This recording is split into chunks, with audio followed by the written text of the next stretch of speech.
Hare Krishna. Hare Krishna. So welcome all of you for Ramayana for children. So we are starting two courses this summer, and Ramayana for children and Bhagavad Gita for children. So we'll have these sessions throughout this coming 2 months of summer vacation, and we'd like to present this knowledge of Bhagavad Gita and Ramayana in a way that it can empower our children and help them build character, learn from the important characters of Ramayana, and imbibe those qualities like Lord Ram and other characters that they exhibited such great human virtues. So there's a lot that we can learn from these scriptures and apply these life lessons in our lives. So today we'll just brief about what we are going to learn in this 2 months, Bhagavad Gita for children and Ramayana for children. I'll summarize these teachings of Ramayana and Bhagavad Gita, and then from next classes we'll go deeper into learning from every page of these two great episodes. So let us begin with Ramayana for children. So let us begin this. Today is a very auspicious day, Mohini Ekadasi. So we'll begin with prayers and then we'll continue our discussion. So all of you can also join together as we chant the prayers. Om Ajnanatirmirandhasya Jnananjana Salakaya Chakshur Unmilitam Yena Tasmai Shri Gurave Namaha. Jaya Shri Krishna Chaitanya Prabhu Nityananda Shri Advaita Gadadhara Srivasadi Gaur Bhakta Vrinda. Hare Krishna, Krishna Krishna, Hare Hare, Hare Rama, Rama Rama, Hare Hare. Hare Krishna. So it is said that if we have to choose between Lord Ram and Lord Krishna, right, what we should learn from these two personalities? So we can learn from, like, if you ask me what we should choose, Lord Ram or Lord Krishna, so they are not different, but I would choose Lord Ram for learning about character and Lord Krishna for his beautiful instructions in Bhagavad Gita. And we have the privilege of learning both these things in this summer, right? So first let us discuss about Ramayana. So Ramayana is a great epic written by great sage Valmiki, and it contains 24,000 slokas, and it contains the entire life of Lord Ram, right? And there are so many great lessons that we can learn from this epic. So this is divided into different kand, right? Different, you can say, sections of this great epic, like Bal Kand, then Ayodhya Kand. So what is Bal Kand? Bal Kand deals with, it describes how Lord Ram appears, right? Maharaj Dasrath performs sacrifice, and as a result of that sacrifice, Lord Ram and Lakshman, Bharat, Shatrughan, these four divine brothers are born. Then they grow up, and Vishwamitra Muni comes and asks Dasrath Maharaj to give Ram so that he can kill the demons who are disturbing the sacrifices. So Vishwamitra Muni takes Lord Ram and Lakshman. He also follows Lord Ram, and he takes them to the forest where they kill various demons and protect the sacrificial arena. And after the sacrifice is performed nicely, Vishwamitra Muni takes them to Mithila, where Lord Ram breaks the great bow of Lord Shiva, and there he earns the hand of Mother Sita in marriage. Here ends Balkand, and after Balkand comes Ayodhya Kand, right? So they grow up, and there's great, pleasure. All the queens and Maharaj Dasrath, they have a great pleasure seeing Lord Ram and the four brothers growing up so nicely. And then Dasrath Maharaj think that I should now coronate Lord Ram as the next king. And meanwhile, while all the preparation are going on, suddenly Manthara, right? She, you can say, she pollutes the mind of Kaikai. Actually, Kaikai loves Lord Ram very much, even more than her own son Bharat. But she pollutes the mind of Kaikai and fills it with envy, greed, and asks her that you should ask two benediction from Maharaj Dasrath.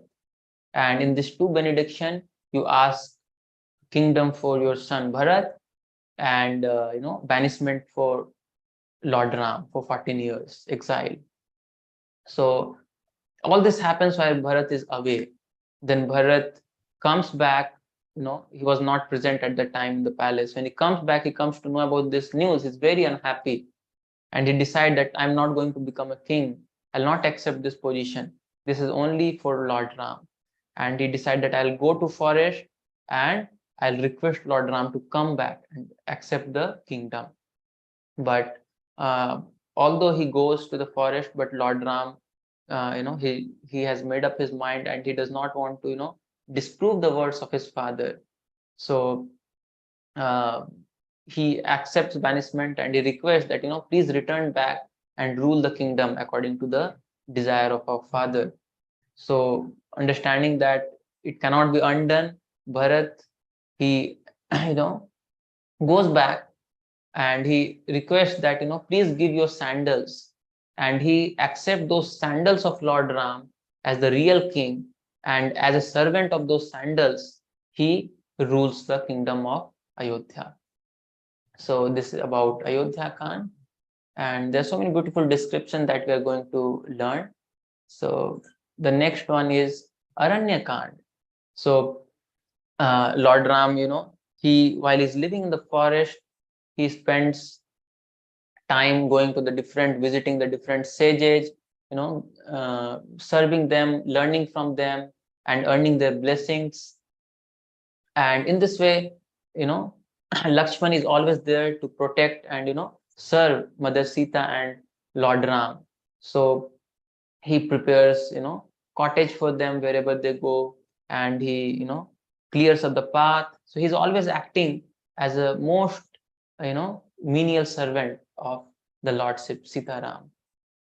And also we see Lakshman exhibits a great, quality of servitorship. Although he's a prince, but he has given up, all the royal, everything that one can expect of a royal order, and he's acting just like, a menial servant of Lord Ram. And in this 14 years, Lakshman never slept, never ate, right? So that was the great, service attitude of Lakshman. And Aranyakand describes the last 1 year of Lord's exile. So how Surpanaka approaches Lord Ram, attracted by his beauty, and she is trying to harm Mother Sita, understanding that she is the cause of Lord Ram not accepting me. And in this way, Lakshman cuts her nose, and she's insulted, and she leaves that place. And then, she sends Khar and Dusan along with 14,000 soldiers, and they, attack Lord Ram and Lakshman, and they are also killed. All 14,000 soldiers are killed. Then she goes and incites Ravana, right? She incites that, there's a very beautiful lady, I have seen her for you. And in this way, Ravana, not as a desire to save her sister or take a revenge for a sister, but she know how to incite her, and he makes a nefarious plan to kidnap Mother Sita, and in this way he ruins himself. So he comes as a disguise as a sadhu and sends Maricha as a golden deer, and like that this happens. And meanwhile, when Lord Ram goes chasing after the deer, and Lakshman also, Mother Sita said that you should also go to save your uh, brother. And in this way, while she is alone, Ravana comes and kidnaps her in disguise. And when Jatayu sees this scene, he could not tolerate it. Although he's very old, he knows that uh, I cannot, you know, defeat Ravana in battle. But he could not see, Mother Sita being taken away, and he fights to the full of his ability. His wings are cut, but he destroys the chariot of Ravana, and he's slapping him with his wings. But somehow, because he's old, he's weak, uh, ultimately Ravana, cuts his wings and he falls down. So then Lord Ram comes and, he does the necessary rites for, rituals for this thing. And then Lord Ram is searching for Mother Sita, and he meets different personalities like Kabanda, Sabri, and finally he meets Sugriva. So this Aranya Kand. Then Kiskinda Kand is, Lord Ram helps Sugriva gain his kingdom back and his wife back, and the story of Bali and Sugriva, how there was a misunderstanding between the two brothers, and all that thing. And ultimately, Lord Ram kills Bali and establishes Sugriva as the king of Kiskindha. And the friendship between Lord Ram and Sugriva also sends hundreds and thousands of monkeys, all over to search Mother Sita. So this is Kiskindha Kand. Then there is Sundar Kand. So Sundar Kand, it begins with how everything about Hanumanji, how Hanumanji finds out Mother Sita. So he crosses the ocean, and that great crossing is compared to a Ramban. He lives as if he is the arrow of Lord Ram. So he lives in such a way, wonderful way. And while he is crossing the ocean, there are so many difficulties, right? That, like, there is one Mainak mountain which offers him comfort, but he refuses. I am on a mission. I cannot accept this comfort. Then there is Surasa, Simhika. These different demonesses are there, and finally Lankini. So he crosses all these obstacles, and that has a great lesson for all of us. So yeah, and then uh, then finally he finds out Mother Sita, and in the Ashoka Vatika, and he tells in great detail about Lord Ram, and also to give her confidence, he gives the ring given by Lord Ram. So this is about Sundar Kand. Then the next is Yuddha Kand, right? The preparation for the war, the great war between the the demons headed by Ravana and his demonic soldiers, and Lord Ram and the monkey soldiers.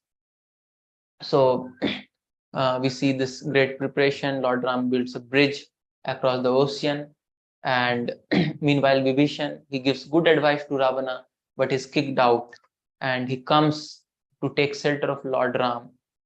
And that great episode, how Lord Ram accepts Vibhishan, and then there's great war, which goes on, and finally Lord Ram kills Ravana and returns back to Ayodhya. So this is Yuddha Kand. And finally there is Uttar Kand. After they return back to Ayodhya, everything is wonderful, and Lord Ram is ruling the kingdom, Ram Rajya, right? All the people are always talking about Ram Rajya. We'll see how was the kingdom of Lord Ram and what was Ram Rajya. So everything is good and fine that one day Lord Ram, he hears a washerman, he's inappropriately challenging that, Lord Ram had accepted Mother Sita, and he's seeing some fault in it.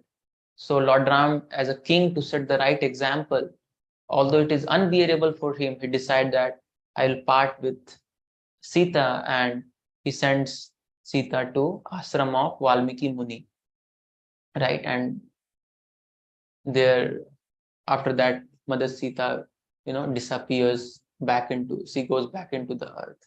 So, this is, we are going to have a discussion. We'll have discussion which will contain many lessons. We'll also try to find out some important lessons that we can learn from these stories, from the different characters. So this is what is going to come. So welcome all of you for this beautiful journey, Ramayana for children. And similarly, we'll have Bhagavad Gita for children, which will go on. There are 18 chapters in Bhagavad Gita. All of you know that Bhagavad Gita is a great philosophical masterpiece. Even people throughout the world, you'll see, from all religions, all countries, they have a great honor for Bhagavad Gita because of the teaching it presents, right?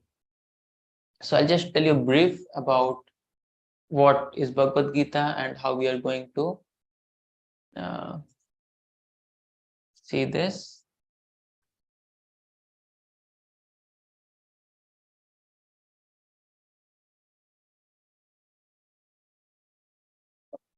So Bhagavad Gita, is part of Mahabharata, and it is in 18 chapters. It is in 18 chapters, and it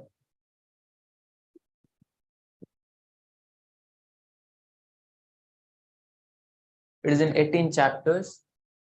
It contains all the different yoga systems, like, starting with Karma Yoga, Jnana Yoga, Ashtanga Yoga, and then Bhakti Yoga.